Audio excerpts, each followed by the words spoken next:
جو مشرب شاہ عبدالرحیم محدث دہلوی کا تھا، یعنی اسماعیل دہلوی کے دادا پر دادا کا جو نظریہ تھا، بلکہ ایک قدم آگے بڑھ کے کہیں جو نظریہ شیخ عبدالحق محدث دہلوی اور مجدد الف ثانی شیخ احمد سرہندی کا تھا، اعلیٰ حضرت نے وہی نظریہ ہم ہندوستانی مسلمانوں کو عطا فرمایا۔ یہ سب اعلیٰ حضرت سے پہلے کے بزرگ ہیں میرے بھائیو۔ اب میں آپ کا وقت ضائع کیے بغیر ان کی کتابوں سے چند باتیں آپ حضرات تک پہنچاتا ہوں۔ شیخ عبدالحق محدث دہلوی دلی میں مزار شریف ہے، خواجہ قطب الدین بختیار کاکی کا مزار مہرولی شریف، وہاں سے 100-200 قدم کی دوری پر ایک جگہ ہے حوض شمشی، وہاں پہ ایک قبرستان میں آپ کا مزار ہے۔ مگر کبھی جائیے، کبھی اللہ حاضری کی توفیق بخشے تو بڑا سکون وہاں قلب کو ملتا ہے، بڑی راحت اور بڑی خوشی آپ کو محسوس ہوگی۔ شیخ عبدالحق محدث دہلوی نے شان رسالت کے حوالے سے بڑی عظیم الشان خدمتیں انجام دی ہیں۔ مشکات المصابیح کی شرح، اشعۃ اللمعات، عربی زبان میں شرح لکھی لمعات التنقیح، مدارج النبوت، سفر السعادت، جذب القلوب الى دیار المحبوب، 50-60 عظیم الشان کتابوں کے یہ مصنف ہیں۔ مگر میں 2-3 باتیں آپ حضرات تک مدارج النبوت سے پہنچاتا ہوں۔ مدارج النبوت کا آغاز فرماتے ہوئے لکھتے ہیں هو الاول والآخر والظاہر والباطن وهو بكل شيء علیم۔ اسی آیت شریفہ سے کتاب کا آغاز کرتے ہیں اور لکھتے ہیں ای آیات ہا مشتمل بر حمد و ثناء الہی وہم متضمن نعت وی صلی اللہ علیہ وسلم از۔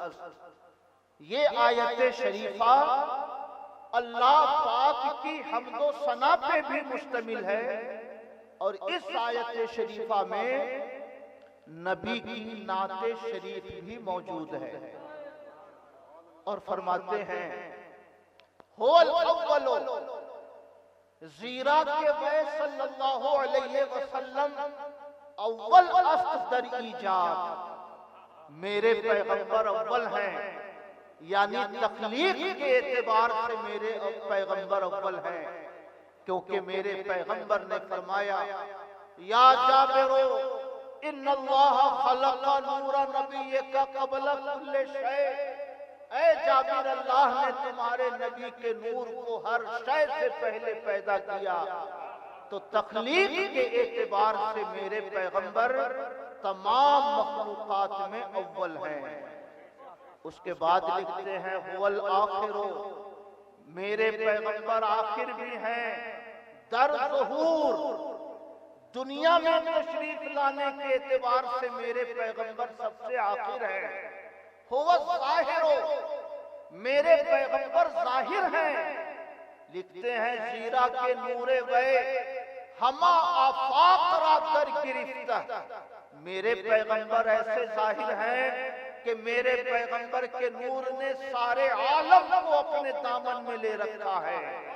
هو الباطن، میرے پیغمبر چھپے ہوئے ہیں، لکھتے ہیں ایسے چھپے ہوئے ہیں کہ ہیچ کس بدر کے حقیقت غیراہ نبرد، اتنے چھپے ہوئے ہیں کہ آج تک کوئی بھی انسان میرے پیغمبر کی حقیقت کا ادراک نہ کر سکا۔ وَهُوَ بِكُلِّ شَيْءٍ عَلِيمٌ، وَوَيْ صلی اللہ علیہ وسلم دانا است برہما غیوب، میرے پیغمبر تمام غیوب کے جاننے والے ہیں۔ سبحان اللہ۔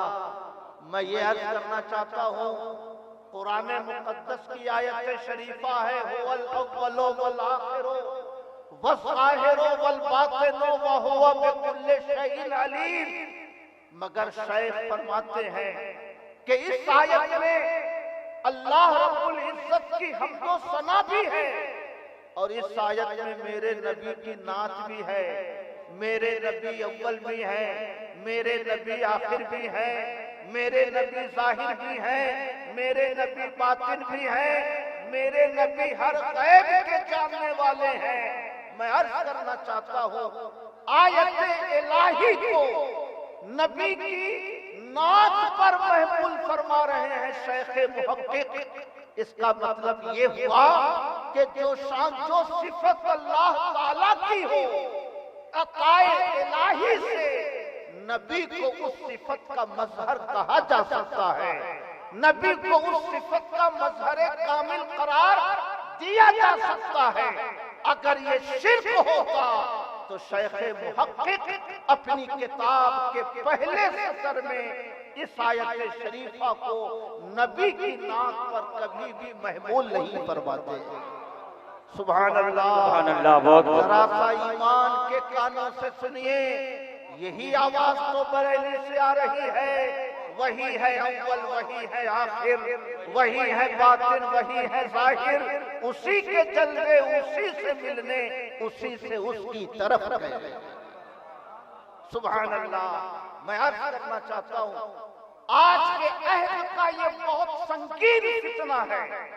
اگر ہم کسی نظریے کو پیش کرتے ہیں، دنیا والے یہ کہہ کے مسترد کر دیتے ہیں کہ یہ مولانا احمد رضا کی فکر ہے، یہ مولانا احمد رضا کا نظریہ ہے۔ ان سے پہلے کسی امام نے ایسی فکر نہ اپنی کتابوں میں پیش کی ہے، نہ اپنے اقوال و ارشادات میں ایسی باتیں کہی ہیں۔ مگر میں آپ سے عرض کرنا چاہتا ہوں بریلی کے تاجدار نے ابھی بریلی کی سرزمین پہ قدم نہیں رکھا۔ ان کی تشریف آوری سے 220 سال پہلے نبی کو اول بھی کہا جا رہا ہے، نبی کو آخر بھی کہا جا رہا ہے، نبی کو ظاہر بھی کہا جا رہا ہے، نبی کو باطن بھی کہا جا رہا ہے۔ اور کمال شان تو یہ ہے کہ وَهُوَ بِكُلِّ شَيْءٍ عَلِيمٌ کو نبی پہ منطبق کیا جا رہا ہے۔ اس سے یہ ظاہر ہوتا ہے کہ امام احمد رضا نے کوئی نیا نظریہ نہیں پیش کیا۔ جو بات ہندوستان کے محدثین اپنی تصنیفات میں ارشاد فرما چکے، اعلیٰ حضرت نے وہی نظریہ ہم ہندوستانی مسلمانوں کو عطا فرمایا ہے۔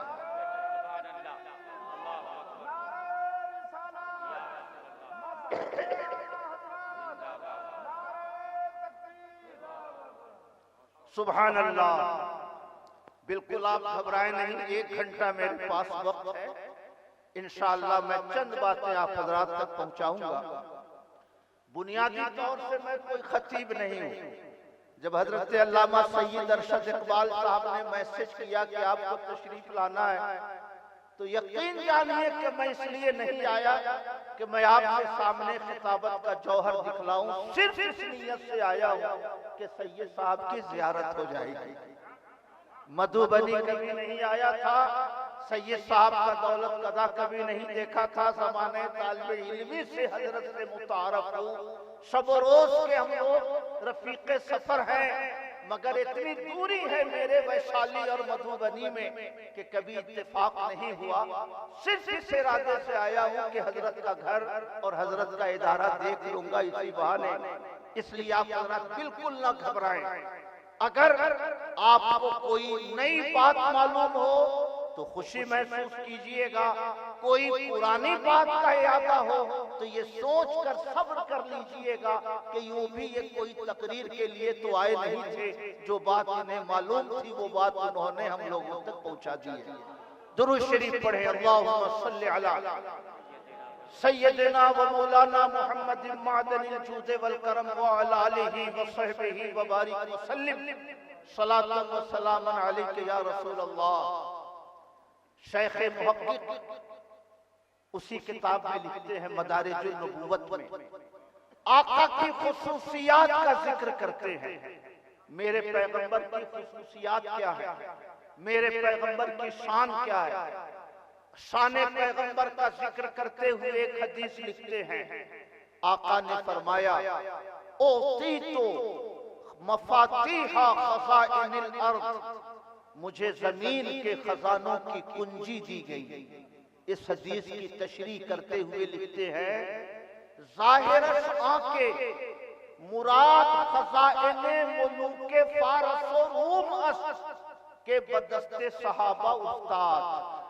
میرے پیغمبر نے فرمایا مجھے زمین کے خزانوں کی کنجی دی گئی۔ اس کا ظاہری معنی یہ ہے کہ ملک فارس اور ملک روم کے بادشاہوں کا خزانہ اللہ پاک نے صحابہ کے ہاتھوں میں عطا فرمایا۔ یہ حدیث کا ظاہری معنی ہے، مگر جو بات میں پہنچانا چاہتا ہوں اسے غور سے سنیے۔ اس کے بعد ارشاد فرماتے ہیں وَبَاطِنَ شَعَاں کے مراد خزائن ارزاق اجناس دو عالم است کہ بکف اقتدار و سپرد۔ اس حدیث کا باطنی معنی یہ ہے کہ دونوں عالم میں رزق کی جتنی بھی قسمیں تقسیم ہوتی ہیں اللہ پاک نے رزق کے وہ سارے اجناس مصطفیٰ کے ہاتھوں میں دے رکھے ہیں۔ سبحان اللہ سبحان اللہ سبحان اللہ۔ نعرہ تکبیر، نعرہ رسالت، مسلک اعلیٰ حضرت۔ گویا رزق دینے والا پروردگار ہے، مگر رزق کو تقسیم کرنے والے مصطفیٰ ہیں۔ انسانوں کو جو رزق ملتا ہے اللہ نے وہ رزق بھی مصطفیٰ کے ہاتھوں میں دیا ہے۔ جنات کو جو رزق ملتا ہے اللہ نے وہ رزق بھی مصطفیٰ کے ہاتھوں میں دیا ہے۔ حیوانات کو جو رزق ملتا ہے اللہ نے وہ رزق بھی مصطفیٰ کے ہاتھوں میں دے رکھا ہے۔ میرے بھائیو، یہ امام احمد رضا نہیں لکھ رہے ہیں، امام احمد رضا کی آمد سے 250 سال پہلے شیخ محقق لکھ رہے ہیں باطن شعاں کے اس حدیث کا باطنی معنی یہ ہے کہ مراد خزائن اجناس ارزاق دو عالم است کہ بکف اقتدار و سپرد۔ اس حدیث کا باطنی معنی یہ ہے کہ دونوں عالم میں رزق کی جتنی بھی چیزیں تقسیم ہوتی ہیں اللہ نے سب مصطفیٰ کے ہاتھوں میں دے رکھا ہے۔ سبحان اللہ۔ اب بریلی کے تاجدار کی آواز سنو، سبحان اللہ۔ لا ورب العرش، جس کو جو ملا ان سے ملا۔ لا ورب العرش، جس کو جو ملا ان سے ملا۔ بٹتی ہے کونین میں نعمت رسول اللہ کی، اب ذرا غور سے سنو۔ خلق کے حاکم ہو تم، رزق کے قاسم ہو تم۔ یا رسول اللہ، خلق کے حاکم ہو تم، رزق کے قاسم ہو تم سے ملا جو ملا تم پہ کروڑوں درود۔ محبت نعرہ تکبیر، نعرہ رسالت، فیضان اعلیٰ حضرت، مسلک اعلیٰ حضرت۔ سبحان اللہ۔ میں بہت تیزی کے ساتھ اپنے علماء تک چند باتیں پہنچاتا ہوں۔ ہمارے علماء اگر ان باتوں کو ذہن نشی کر لیں تو زیادہ بہتر انداز میں انشاءاللہ دربھنگا کے وہابیت رضا ماحول میں عقائد اہل سنت کی تبلیغ اور مسلک اعلیٰ حضرت کی تشریح اور تعبیر بہتر انداز میں کر سکتے ہیں۔ سبحان اللہ۔ ہمارے شاعر اہل سنت حضرت دلکش راکھوی صاحب، سبحان اللہ، اللہ رب العزت نے انہیں ایسا کمال سخن عطا فرمایا اور ایسی معراج زندگی عطا فرمائی کہ گزشتہ 50 سال سے تقریباً نعت رسول پڑھتے ہیں، لوگوں تک نبی کے عشق کی روشنی پہنچاتے ہیں۔ اور یہ ادب کی برکت ہے کہ جس شان سے 30 سال پہلے پڑھتے تھے آج بھی الحمدللہ اسی انداز اور اسی لب و لہجے میں پڑھتے ہیں۔ بہت سارے سورج چڑھے اور عظمتوں کے افق سے نیچے اتر آئے، مگر اللہ نے ان کے سورج کو آفتاب اور مہتاب کی شکل میں افق سخن پر اب تک تابندہ اور درخشاں رکھا ہے۔ اللہ پاک کسی طرح انہیں نعت رسول کی خوشبو تقسیم کرنے کی توفیق عطا فرمائے۔ جب ہمارے شاعر پڑھتے ہیں حاجیوں آؤ شہنشاہ کا روضہ دیکھو، کعبہ تو دیکھ چکے کعبے کا کعبہ دیکھو، سبحان اللہ۔ جب ہمارے شاعر اس قسم کا مضمون پیش کرتے ہیں تو دنیا کے بہت سارے لوگوں کی بھویں تن جاتی ہیں، بہت سارے لوگوں کے ماتھے پہ شکن پڑ جاتی ہے۔ ہم کعبہ کی زیارت کے لیے جاتے ہیں، ہم حرم کی زیارت کے لیے جاتے ہیں، کعبہ خدا کا گھر ہے، خدا کے گھر کی زیارت سے اپنی آنکھوں کو روشن کرتے ہیں۔ یہ کیسی فکر ہے کہ کعبہ تو دیکھ چکے کعبے کا کعبہ دیکھو، یہ کون سا نظریہ ہے؟ میرے بھائیوں میں آپ سے عرض کرنا چاہتا ہوں یہ بہت پرانا نظریہ ہے، 1000 سال پہلے کا نظریہ ہے۔ 1000 سال پہلے کا تعارف کرانے میں تو تھوڑا وقت لگے گا، مگر دور کیوں جائیے، شیخ محقق کے ارشاد کو تو سن لیجئے۔ فرماتے ہیں مدارج النبوت میں اور بڑے صاف انداز میں فرماتے ہیں، بقعے کے ضم آزائے وے صلی اللہ علیہ وسلم کردہ است اگر آرا بر تمام اماکن و مواضع ترجیح و تفضیل دہن حتیٰ کہ بر عرش عظیم و کعبہ معظمہ نہ دانم ہیچ مومن را کہ درا توقف کنت۔ میرے پیغمبر کی قبر شریف کا وہ حصہ جو میرے پیغمبر کے جسم اقدس کو مس کر رہا ہے، یہ پورے مدینہ شریف کی بات نہیں ہے، پورے مسجد نبوی کی بات نہیں ہے، قبر انور کا وہ حصہ جو میرے پیغمبر کے جسم انور کو ٹچ کر رہا ہے، اگر اگر قبر کے اس حصے کو دنیا کے تمام مقامات پر فضیلت دی جائے، یہاں تک کہ اس کو عرش عظیم پر فضیلت دی جائے، یہاں تک کہ اس کو خانہ کعبہ پر فضیلت دی جائے، نہ دانم ہیچ مومن را، میں نہیں سمجھتا کہ کسی مومن کو اس مسئلے میں ذرا سا بھی شک ہوگا۔ سبحان اللہ۔ نمی دانم ہیچ مومن را کہ درا توقف کنت، میں نہیں سمجھتا کہ کوئی صاحب ایمان اس میں تھوڑا سا بھی شک کرے گا۔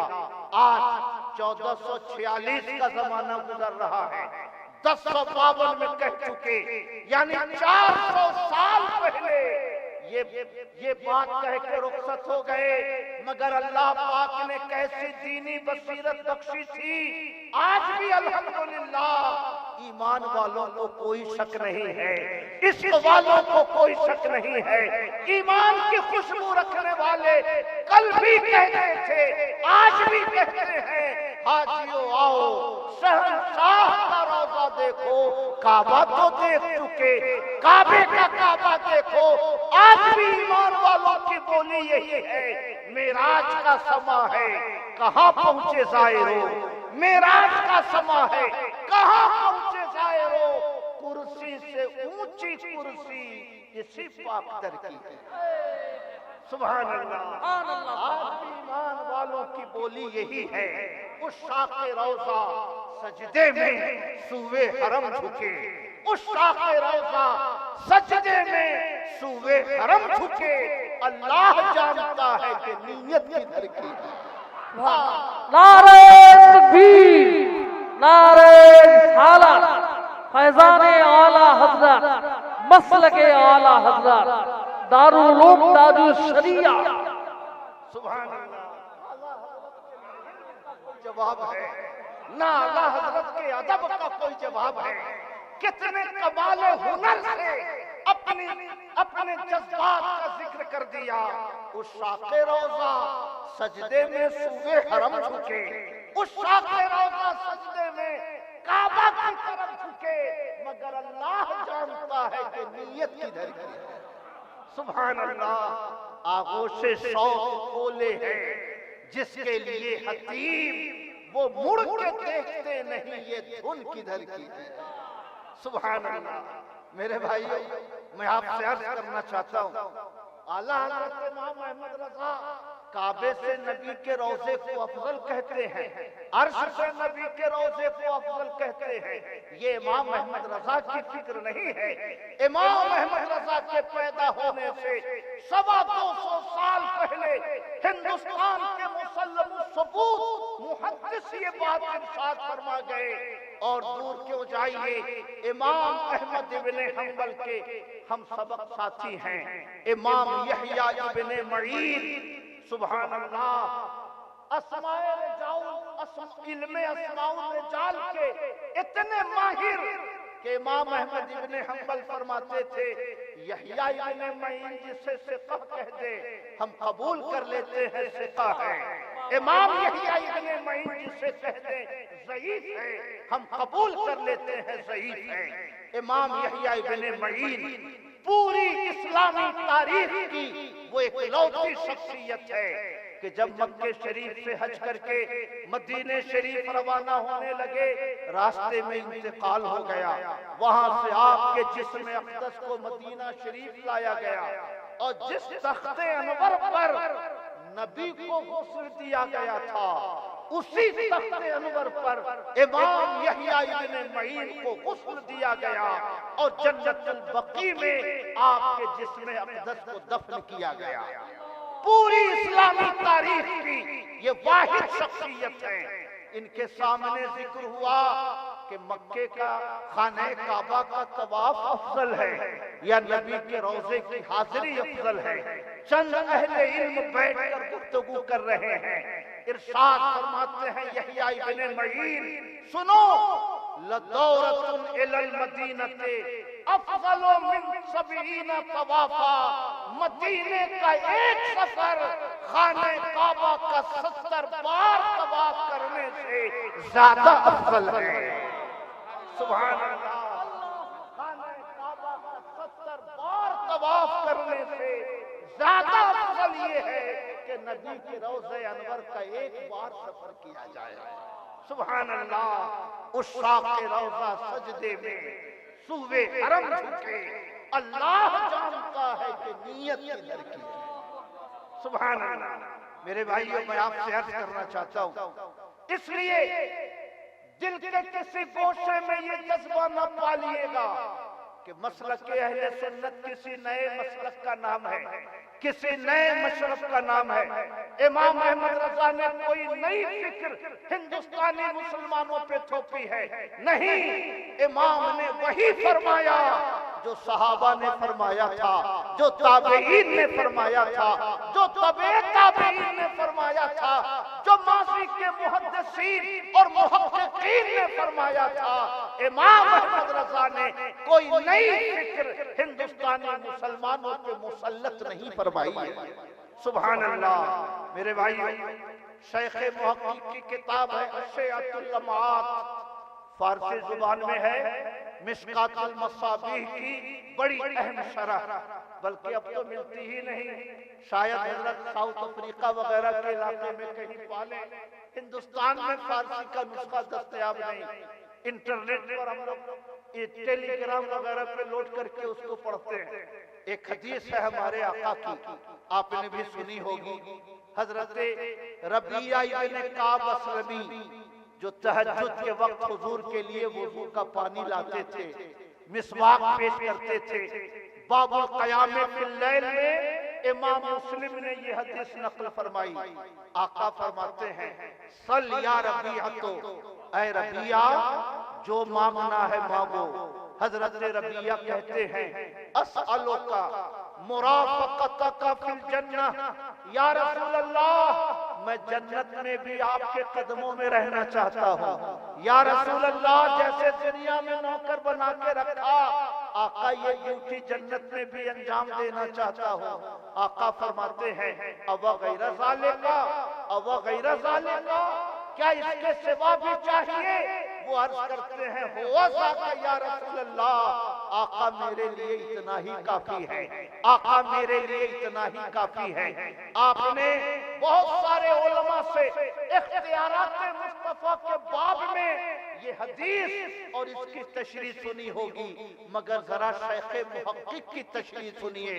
اشعۃ اللمعات میں لکھتے ہیں سبحان اللہ، از اطلاق سوال کہ فرمود سل و تخصیص نہ کرد با مطلوب خاص، معلوم می شود کہ کار ہما بدست ہمت وے صلی اللہ علیہ وسلم اس، ہر کرا خواہد و ہر چے خواہد بِإِذْنِ پروردگار خود می دہت۔ سبحان اللہ، میرے آقا نے مطلق فرمایا مانگو، یہ نہیں کہا یہ مانگو یا وہ مانگو، مطلق کہا مانگو۔ مطلق کہنے سے ظاہر ہوتا ہے کہ دنیا کے تمام انسانوں کا کام اللہ نے نبی کے ہاتھوں میں دے رکھا ہے، وہ جسے چاہتے ہیں اور جو چاہتے ہیں، جسے چاہتے ہیں اور جو چاہتے ہیں اپنے رب کے اذن سے مانگنے والوں کو عطا فرما دیا کرتے ہیں۔ اور اس کے بعد ایک ایمان افروز شعر لکھا، اگر خیریت دنیا و اقبار زوداری بدرگاہ شبیا و ہر چمی خواہی تمنا کن۔ اے دنیا والو، دنیا اور آخرت کی کوئی بھی بھلائی چاہیے تو مصطفیٰ کے قدموں میں آ جاؤ اور جو چاہتے ہو نبی کی بارگاہ سے مانگ لو، کیونکہ اللہ نے انہیں اختیار دیا ہے، جسے چاہتے ہیں اور جو چاہتے ہیں اپنے رب کے اذن سے اپنے ماننے والوں کو عطا فرما دیا کرتا ہے۔ سبحان اللہ۔ اب بریلی کے تاجدار کی آواز سنیے، واہ کیا مرتبہ، واہ کیا جود و کرم ہے شہ بطحا تیرا، نہیں سنتا ہی نہیں مانگنے والا تیرا۔ آئیے بریلی کے تاجدار کی آواز سنیے، مانگیں گے مانگے جائیں گے، منہ مانگی پائیں گے، سرکار میں نہ لا ہے نہ حاجت اگر کی ہے، کیوں بادشاہ و خواب میں دیکھی کبھی وہ شے جو آج جھولیوں میں گدایاں نے در کی ہے۔ لب واں ہیں آنکھیں بند ہیں پھیلی ہی جھولیاں، کتنے مزے کی بھیک تیرے پاک در کی ہے۔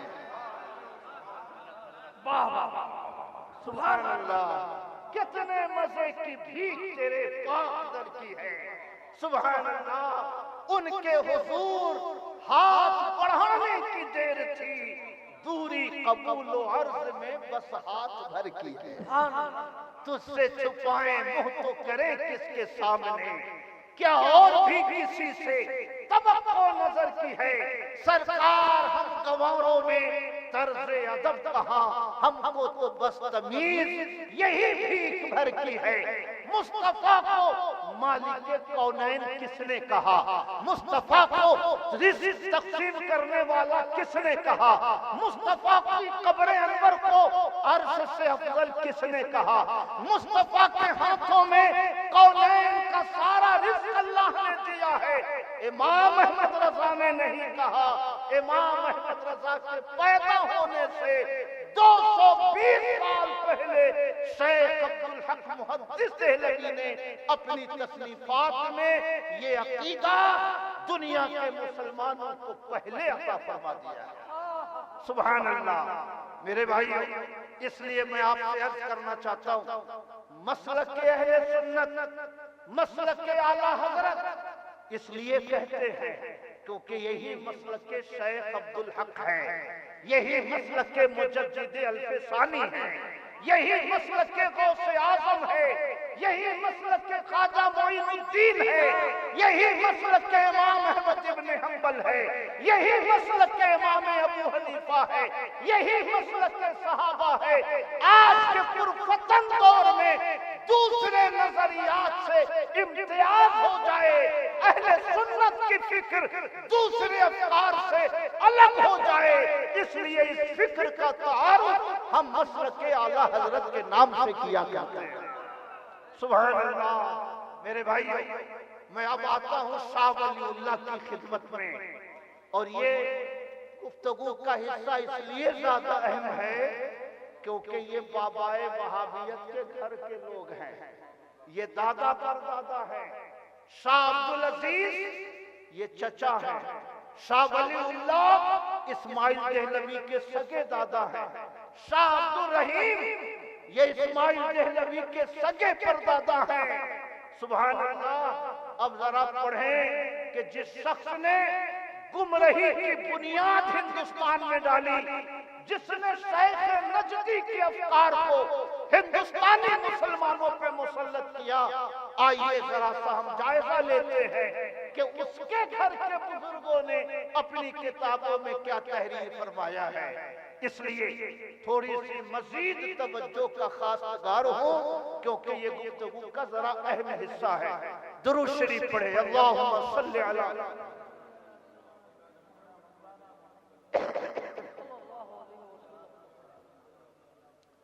سبحان اللہ۔ بڑا بہت پرسکون مجلس ہے اور بڑے بڑے جلسوں پر اس قسم کی مجلسیں زیادہ بھاری رہتی ہیں، بڑے جلسوں میں افراتفری رہتی ہے، سکون نہیں ہوتا، مگر الحمدللہ یہاں پہ ہر شخص پرسکون انداز میں باتوں کو سماعت کر رہا ہے، اور حضرت سید ارشد اقبال صاحب کا یہ طریقہ کار لائق تقلید ہے کہ یہ اپنی مجالس کو 1-1.5 بجے تک ختم کر دیتے ہیں تاکہ فجر کی نماز کی ادائیگی میں کوئی دشواری نہ ہو۔ اللہ پاک تمام جلسے والوں کو یہی توفیق خیر دے۔ خیر، شاہ ولی اللہ یہ اسماعیل دہلوی کے دادا ہیں، اعلیٰ حضرت سے 96 سال پہلے کے ہیں، 1176 میں انتقال ہوا۔ آپ کسی دیوبندی عالم سے پوچھئے شاہ ولی اللہ کو جانتے ہیں آپ؟ تو جیسے اعلیٰ حضرت کے ذکر سے ہمارے چہرے کھل جاتے ہیں، ویسے ہی ندویوں، دیوبندیوں اور سہارنپور کے لوگوں کا چہرہ شاہ ولی اللہ کے تذکرے سے کھل جایا کرتا ہے۔ سمجھ رہے ہیں؟ یعنی دنیا دیوبندیت کے مسلم الثبوت بزرگ ہیں شاہ ولی اللہ، ان کے افکار سے کسی کو کوئی اختلاف نہیں۔ اب آئیے شاہ ولی اللہ نے کیا لکھا ہے اپنے والد کے تعارف میں اور کچھ دوسرے بزرگوں کے تعارف میں۔ انہوں نے ایک کتاب لکھی ہے انفاس العارفین۔ کیا نام ہے؟ انفاس العارفین۔ اصل کتاب فارسی میں، مگر اس کا اردو ترجمہ دستیاب ہے، ہر عالم دین اسے خرید کے پڑھ سکتے ہیں۔ جب ان کی کتابوں کو پڑھیے تو یہ اندازہ ہوتا ہے کہ یہ دیوبندیوں کا پروپیگنڈا تھا کہ یہ ہمارے آدمی ہیں۔ شاہ ولی اللہ تو الحمدللہ ہمارے آدمی ہیں، ہمارے افکار کی وہ ترجمانی کرتے ہیں، ہمارے نظریات ان کی کتابوں میں موجود ہیں۔ یہ دیوبندیوں کا نیرا پروپیگنڈا ہے کہ شاہ ولی اللہ یہ ہمارے مشرف کے آدمی ہیں۔ شاہ ولی اللہ انفاس العارفین میں لکھتے ہیں اپنے والد کے حوالے سے۔ ان کے والد دلی میں پڑھتے تھے، شاہ جہاں آباد اس زمانے میں نام تھا اس شہر کا۔ لکھتے ہیں کہ میرے والد نے فرمایا ایک روز میر زاہد کے مکتب سے میں پڑھ کے آ رہا تھا، راستے میں ذرا سا سناٹا تھا، طبیعت میں تھوڑی گھبراہٹ پیدا ہوئی تو میں نے چند شعر پڑھنے شروع کیے۔ جز ذکر یار ہر چے کنی عمر زائے است، جز سر عشق ہر چے بخانی بے طالت است، اللہ کے ذکر کے سوا جو کام کرو گے تمہاری زندگی برباد ہو رہی ہے، عشق الہی کے سوا جو بھی پڑھو گے تم فضول کام کرو گے، کرنا ہے تو اپنے مولا کو یاد کرو، پڑھنا ہے تو عشق الہی کے اسرار و رموز پڑھو۔ تیسرا مصرع پڑھا، سادی بشوئے لوح دل از نقش غیر حق، سادی اپنے دل کی تختی سے اللہ کے سوا دوسروں کی یادوں کے نقوش مٹا دو، دھو دو۔ چوتھا مصرع پڑھتے پڑھتے بھول گئے۔ حضرت مولانا نثار احمد صاحب چھپرا سے تشریف لائے، بڑی شاندار نقابت فرماتے ہیں اگر اناؤنسری کرتے کرتے ایک مصرع پڑھے دوسرا بھول جائیں منہ کا مزہ خراب ہوتا ہے۔ شاہ ولی اللہ فرماتے ہیں کہ میرے والد نے فرمایا میری طبیعت میں بڑا تکبر پیدا ہوا، بہت کوشش کی کہ چوتھا مصرع یاد آ جائے، مگر چوتھا مصرع یاد نہ آ سکا۔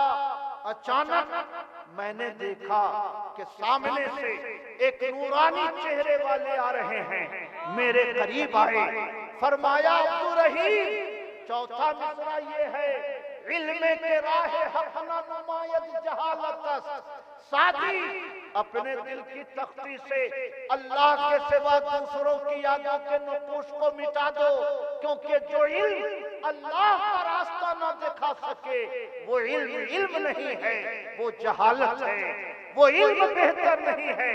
فرماتے ہیں شاہ عبدالرحیم کہ میرے دل میں بڑی خوشی ہوئی، میں نے جیب سے پان نکالا، کہا حضور یہ پان لیجئے۔ انہوں نے فرمایا شعر بتانے کی مزدوری دے رہے ہو؟ میں نے کہا حضور مزدوری نہیں، یہ ہدیہ ہے، یہ نذرانہ قبول فرمائیے۔ انہوں نے کہا میں پان نہیں کھاتا ہوں۔ میں نے کہا حضور اگر شریعت یا طریقت میں منع ہو تو مجھے بھی کہہ دیجئے، میں بھی پان نہیں کھاؤں گا۔ انہوں نے فرمایا منع تو نہیں ہے مگر میں پان نہیں کھاتا ہوں۔ اس کے بعد فرمایا اب مجھے یہاں سے چلنا چاہیے، ایک قدم یہاں دوسرا قدم گلی کے اس کونے میں۔ میں سمجھ گیا کہ یہ کوئی انسان نہیں ہے، یہ کسی مرد صالح کی روح ہے جو انسان کی شکل میں میری مدد کے لیے یہاں آئی تھی۔ میں نے کہا حضور نام تو بتاتے جائیں تاکہ کبھی فاتحہ پڑھوں تو آپ کا بھی نام شامل کر لوں۔ انہوں نے پلٹ کے کہا کہ مجھ حقیر کو شیخ سعدی کہا کرتے ہیں۔ نعرہ تکبیر، نعرہ رسالت، مشائخ اہل سنت، فیضان اعلی حضرت۔ سبحان اللہ۔ مدھوبنی کے مسلمانوں اور دارالعلوم تاج الشریعہ کے وفاداروں معاونینوں، میں آپ سے یہ پوچھنا چاہتا ہوں شیخ سعدی کوئی غوث زمانہ نہیں تھے، کوئی قطب اور کوئی ابدال نہیں تھے۔ اب تک ہم لوگوں نے ان کی سیرت کا جو حصہ پڑھا ہے وہ یہی کہ ایک صوفی منوش شاعر تھے، تقوی و طہارت کے پابند تھے، گلستہ بوستہ جیسی مشہور زمانہ کتاب عطا فرمائی، مگر یہ تذکرہ کہیں نہیں پڑھا کہ اللہ پاک نے انہیں قطبیت کے مقام پہ رکھا تھا، اللہ پاک نے ان کو غوث زمانہ بنایا تھا، یہ کہیں نہیں پڑھا۔ یہ کہاں ہے ان کی قبر؟ ایران میں شیراز میں ان کی قبر ہے۔ میں آپ سے یہ پوچھنا چاہتا ہوں شاہ عبدالرحیم شعر پڑھ رہے ہیں دلی میں، خبر شیراز کے بزرگ کو کیسے ہو گئی؟ وہاں انہیں کیسے پتہ چل گیا کہ میرا شعر پڑھا جا رہا ہے اور 3 مصرے پڑھے جا چکے ہیں، چوتھا مصرع بھول رہے ہیں؟ اور اگر خبر ہو گئی تو وہاں سے ان کی روح مبارک دلی کیسے آ گئی؟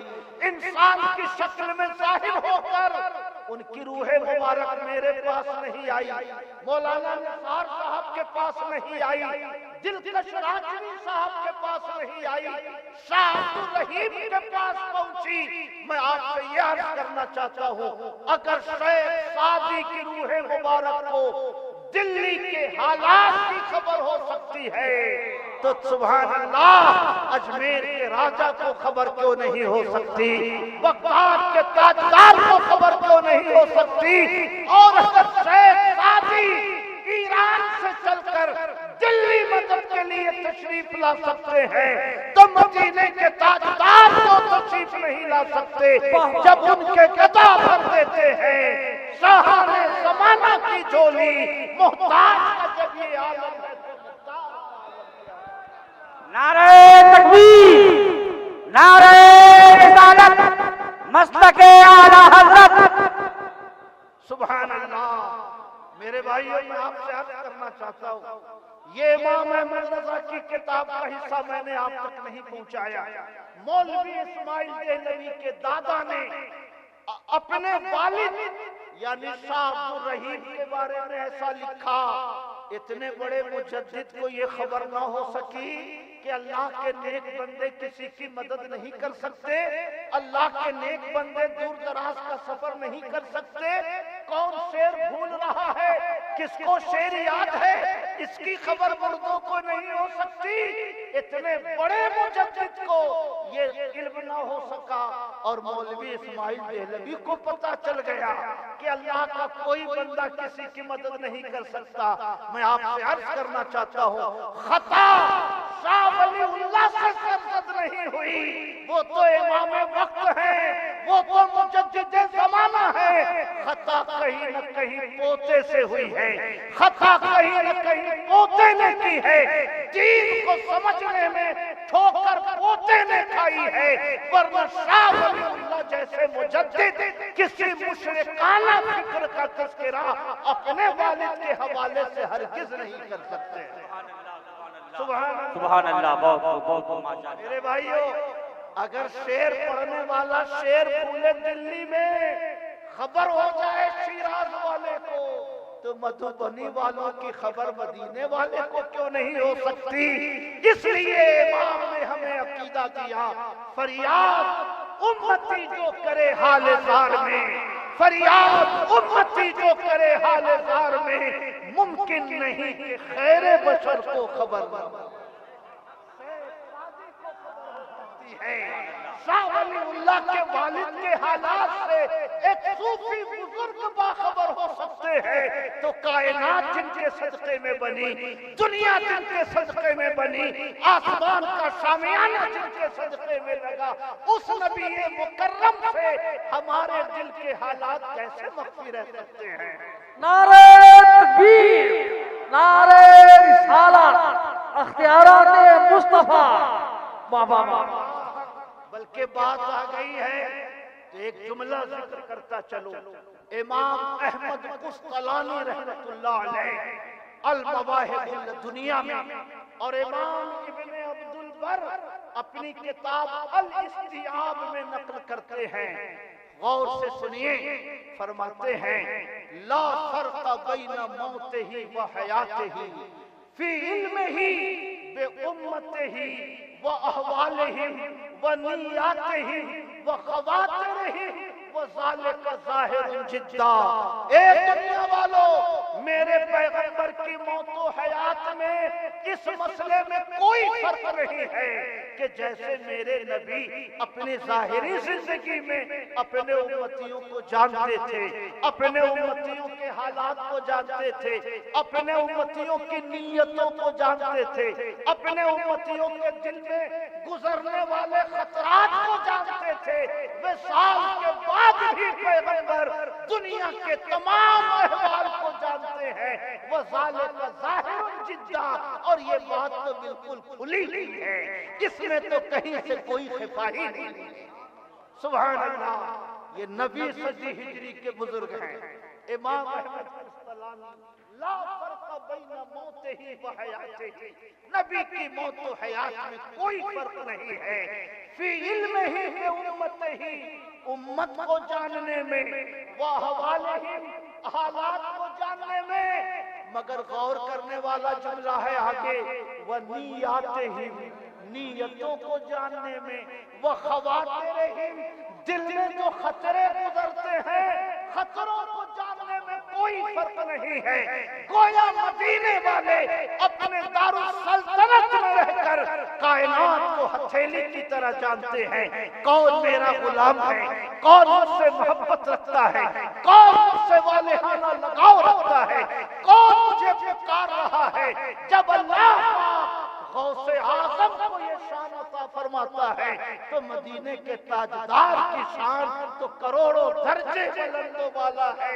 اس لیے مسلمانوں، فریاد امتی جو کرے حال زار میں، ممکن نہیں کہ خیر بشر کو خبر نہ ہو۔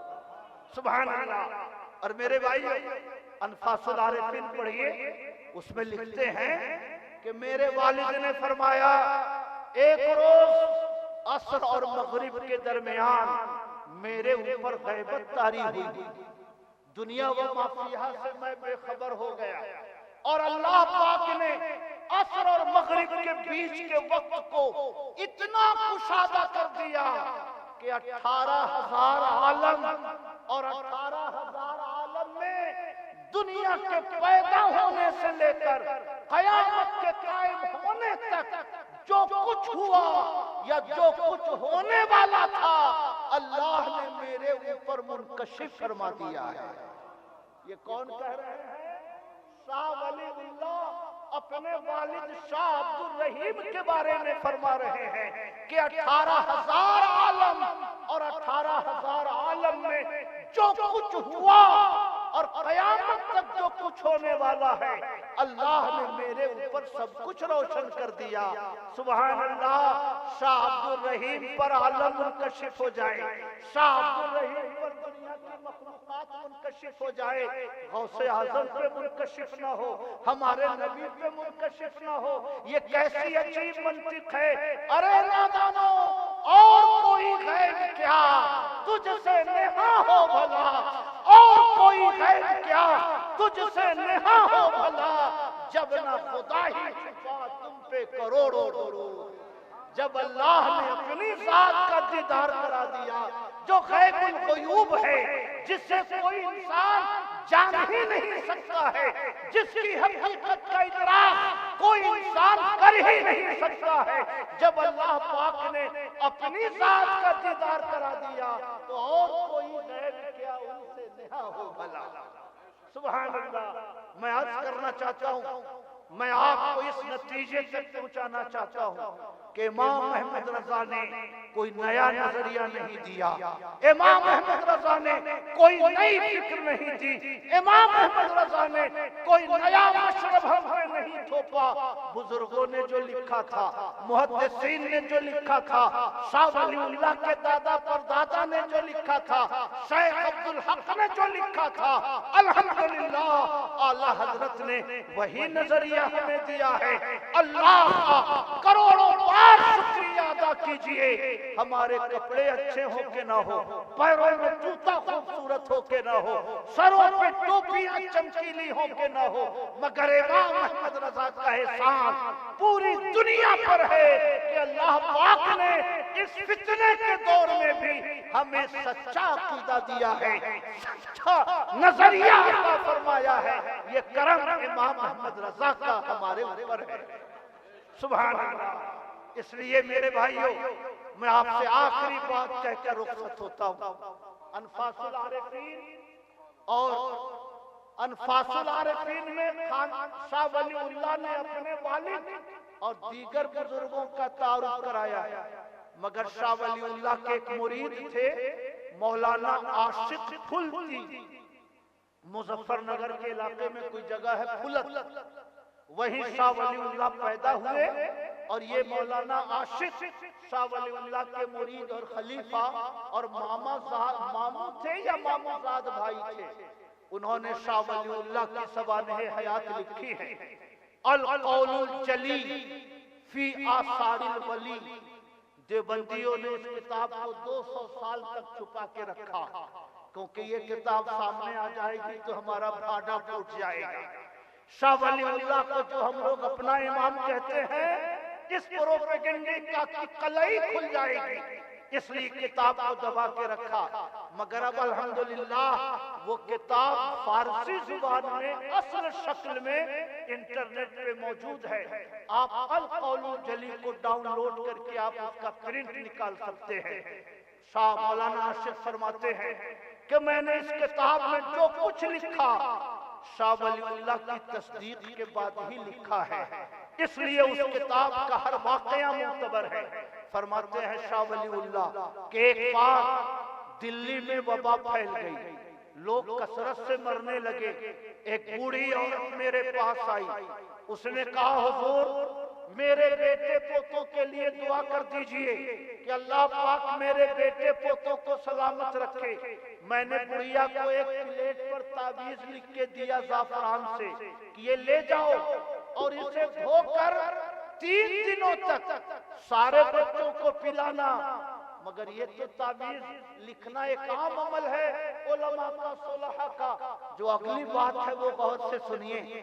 میں نے اس سے کہا 1 روپیہ شیخ عبد القادر جیلانی کے نام پر، 1 روپیہ خواجہ معین الدین چشتی کے نام پر، 1 روپیہ خواجہ نظام الدین اولیاء کے نام پر، 1 روپیہ خواجہ قطب الدین بختیار کاکی کے نام پر، 5 بزرگوں کا نام لیا کہ ان 5 بزرگوں کے نام پر روزانہ 1 روپیہ نکالتی جانا.